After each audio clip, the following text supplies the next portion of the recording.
Bonjour from Versailles. Today we're not only gonna go to the famous palace, we're gonna go see and discover the hidden gems of Versailles City and discover Marie Antoinette's hidden village. So grab our tea or coffee and come along with us. Allons-y!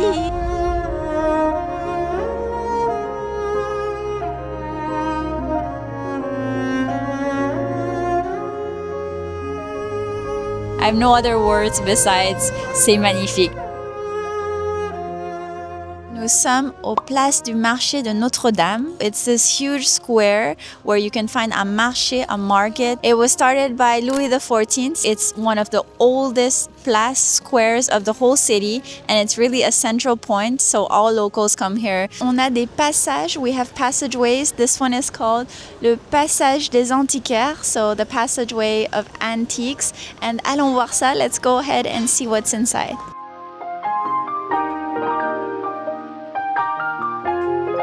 What I love about all small villages and cities en France is that il y a plein de petites ruelles, they're very small streets. Bonjour! Dans cette petite ruelle in the small street, it says Antiquité, salon de thé. So Antiquité is antiques and salon de thé is tea salon. And so it's so old that the sign has eroded. Là, c'est fermé, malheureusement, it's closed. But it's called le village des antiquaires and it's really one spot that I recommend to go à Versailles because on voit les petits magasins, we see all the small stores et il y a des antiques, il y a des meubles, there's furniture, il y a aussi des peintures, il y a des objets antiques and it's really something worth seeing.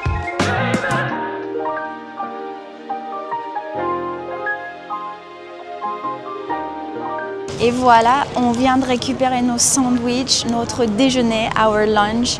Donc, allons explorer. Let's go to Marie Antoinette's old home.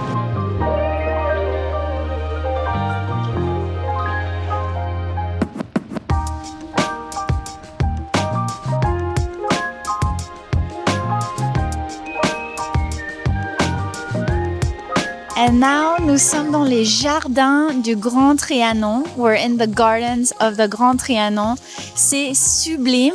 It's beautiful and it's not as crowded as the Palais de Versailles. It's more on a human scale. So I understand why Louis XIV used this place as a kind of retreat from the very très formel, la vie à Versailles.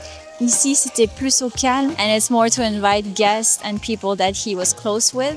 Later on, Napoleon adorait cet endroit. Napoleon loved this place and lived for a very long time. Et il y avait des personnes très importantes. There were important people that came here as well, like Queen Elizabeth II when she came on a state visit. And you, would you love to stay in this domaine au Grand Trianon? Honnêtement, I've never seen such a beautiful, picturesque place. Et il n'y a pas beaucoup de monde, there's not too many people, and I love the pink marble, le marbre rose, c'est absolument magnifique.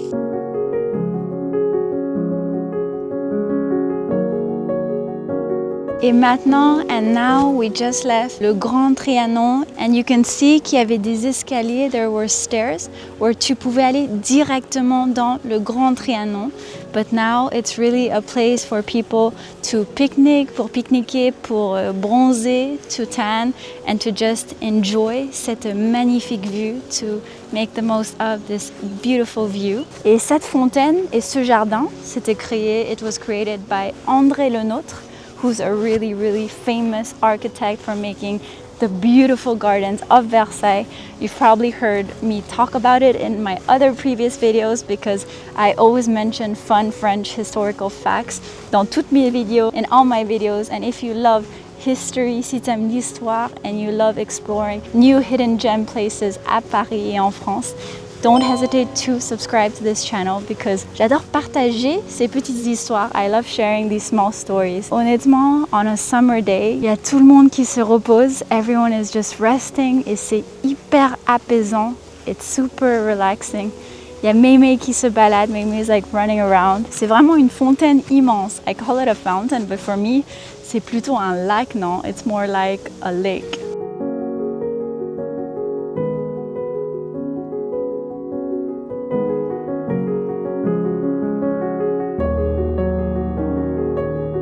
Now nous sommes sur la fontaine, on the fountain, with le palais de Versailles behind us, with the Versailles Palace right behind us.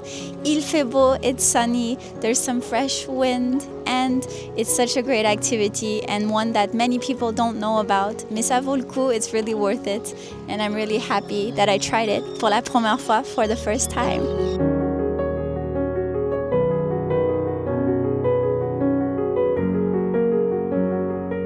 You can see behind me, les jardins sont immenses. The gardens are absolutely huge.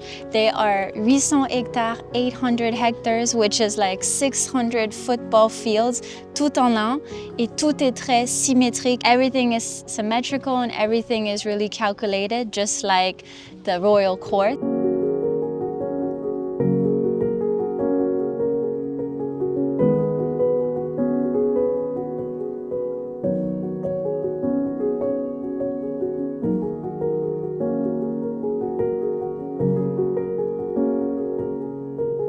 Pas pour toi, it's not for you, Mimi. Mimi thinks that notre sandwich from the boulangerie smells so good. J'ai pris un sandwich au thon, a tuna sandwich. Mimi thinks it's yummy. Nous sommes à l'intérieur du jardin, we're in the garden, and as it's a park, normalement les parcs on peut s'asseoir. Normally parks you can sit down. And also I feel like it's the perfect weather, you know, when it's sunny and when il fait bon, it's the perfect picnic weather. So you have an option of buying your food and then perhaps eating it inside the park. Bien sûr, il y a des restaurants. There are some restaurants and some cafes, tea salons. Mais c'est fou de penser, it's crazy to think that avant, ici, c'était privé. It used to be private, only owned by the royals. And now, c'est ouvert à tout le monde. It's open to everyone. And you have the beautiful trees, les beaux arbres, les belles vues. And on peut manger notre sandwich, our little sandwich. Bon appétit! Pour le dessert, for dessert, we have un flan, but not any flan. It's a flan à la prune. La prune in French is plum, so dried plum. On va goûter. Let's try. C'est très bon, super yummy, pas trop lourd, not too heavy. And I feel like the plum, la prune, ça rapporte un côté caramélisé. It brings a caramelized side to it. C'est très bon. It's very nice. Never had a flan like this.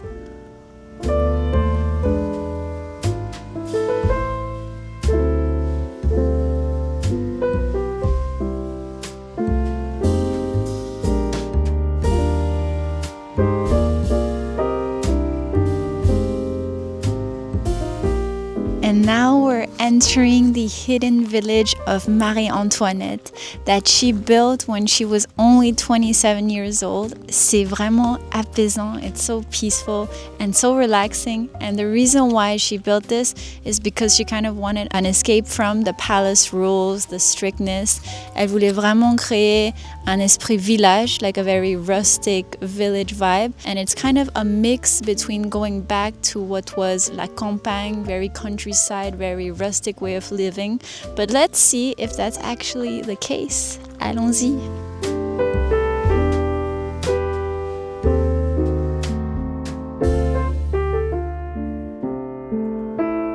Behind me, on dirait un conte de fées. It looks like a fairy-like scene. It was actually commissioned by Marie Antoinette in 1783 with l'architecte Richard Mique. So he was a very famous architect at the time.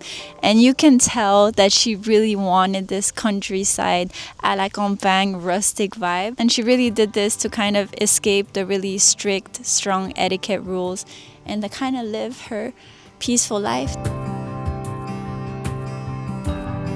You can see that il y a un moulin, there's a mill, but it actually didn't work at the time. Il ne fonctionnait pas à l'époque. C'était purement pour des raisons esthétiques. It was only for aesthetic reasons.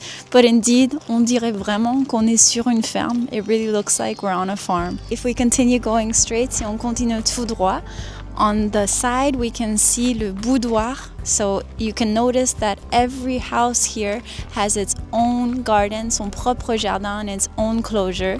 And on dirait vraiment à la campagne, just like on the countryside. So let's have a look. On voit les citrouilles, we can see the massive pumpkins, c'est complètement fou. Wow, c'est trop mignon, il y a un petit escalier avec des vignes suspendues, with vines that are going on. On pourrait être en Provence, we could be in a village in Provence, c'est trop beau. Allons explorer la maison principale de la reine. Let's go explore the main home of the queen, qui est juste à côté.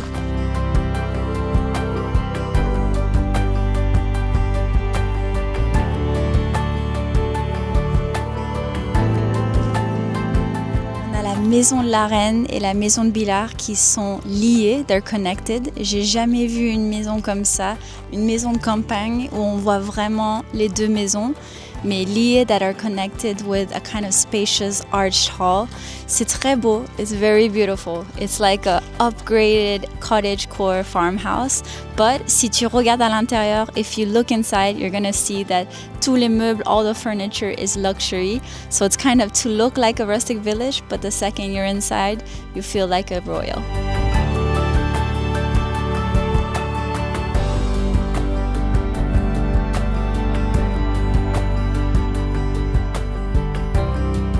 Là, derrière moi, and what we see behind me, la petite maison and le phare. No, it's not a phare, it's not a lighthouse. It's actually une pêcherie pour le poisson, for the fish. À ma droite, on voit une petite maison, c'est une laiterie. So laiterie in French is everything that is used based on milk. La laiterie is where they did butter, everything milk-based. And it's also where Marie Antoinette, she would do tastings to see les produits de la ferme, the farm products.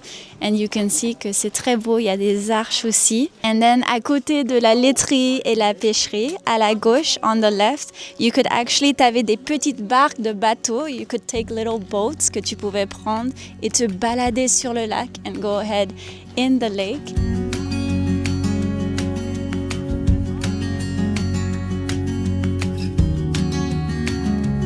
Et là, nous sommes dans sa ferme, the farm that she had. Allons voir ça de plus près. Let's see that closer. Il y a la ferme derrière moi. There's the farm behind me. Mais je trouve qu'elle est un peu trop parfaite. Like it's a little too perfect. Bon, il y a l'âne ici. There's the donkey. Mais je pense qu'il s'ennuie. I think he's getting a little bored all by himself here. Mais c'est vraiment, je pense que c'était une ferme qu'elle voulait absolument. It was a farm that she really wanted. Mais ce qui est dommage, what's a shame, is that during this time, il y avait des Français très très pauvres. There were really poor French people qui mouraient de faim, that were dying of hunger. And here was Marie Antoinette having sa propre ferme, her own farm, to be able to eat however she pleases. So, des fois, je me dis que je comprends pourquoi les gens à l'époque étaient pas contents, why people at the time were not so happy.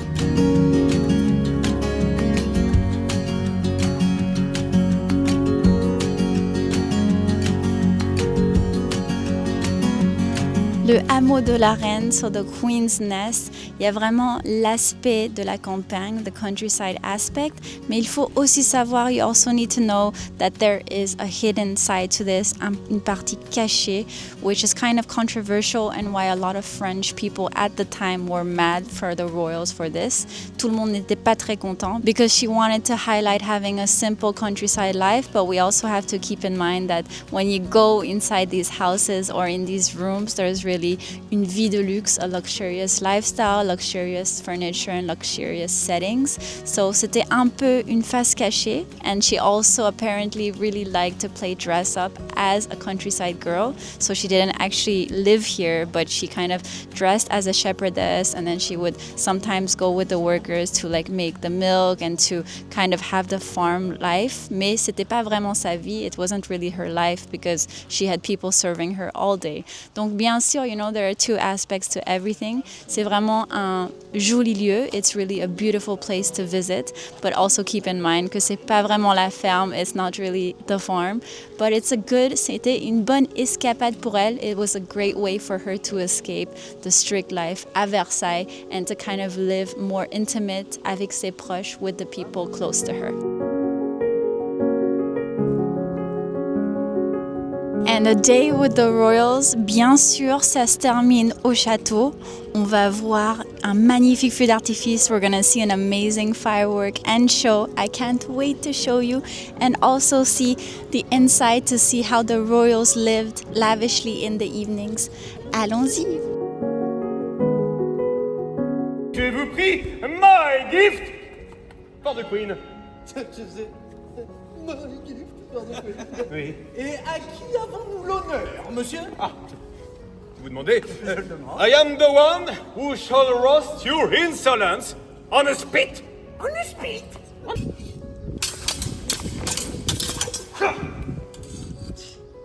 N'est-ce pas? Pas mal. Not bad du tout.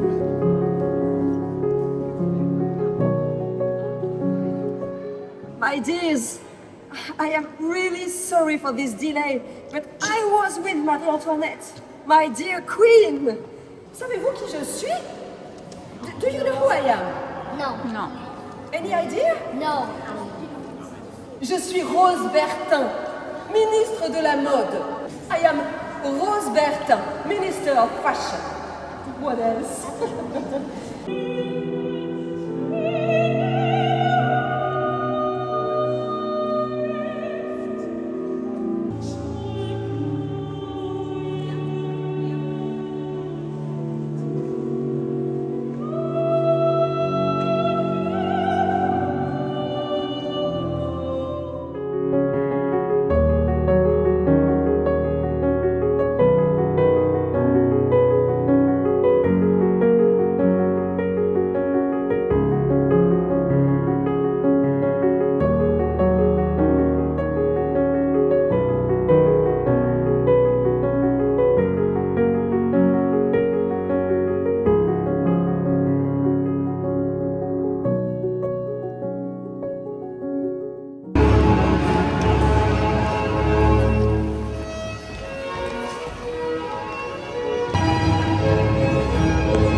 Came out of the château après avoir vu la sérénade royale, which is the royal serenade. C'était absolument magnifique. And the main point of it is it's kind of un théâtre, you know, a theater, and also an amusement of how the guests were greeted at the time. Donc, à l'époque, il y avait Louis XIV qui aussi passait dans ces pièces. He was also walking towards those rooms. Quand il avait des invités, when he had guests, they also went to the rooms that we went to today. Et ils ont vu ce type de spectacle. They also saw this type of show. Donc, il y avait des danseurs, des musiciens, they had dancers, they had musicians. Et maintenant, on va voir la musique baroque dans les jardins. We're gonna go see the baroque music in the gardens. Wow, ce lieu est magnifique, trop, trop beau.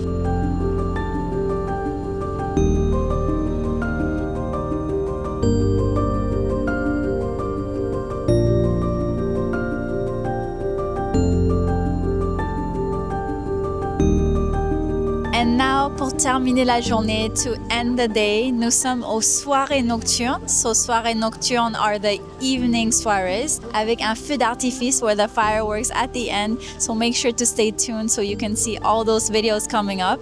Et on va aller se balader. Oh, honnêtement, c'est trop beau. It's absolutely beautiful. Avec les bulles, les machines à bulles with the bubble machines et le coucher de soleil and the sunset et la fontaine et les magnifiques jardins. Honnêtement, c'est absolument magnifique. I have no other words besides c'est magnifique because I've never seen this. I've come many times to Versailles. Je suis venue beaucoup de fois à Versailles, mais j'ai jamais vu une scène aussi belle qu'ici. I have never seen a scene as beautiful as now. If you're in Paris or in Versailles during the summer, it's really worth doing, and I'm really glad I was able to share today with you.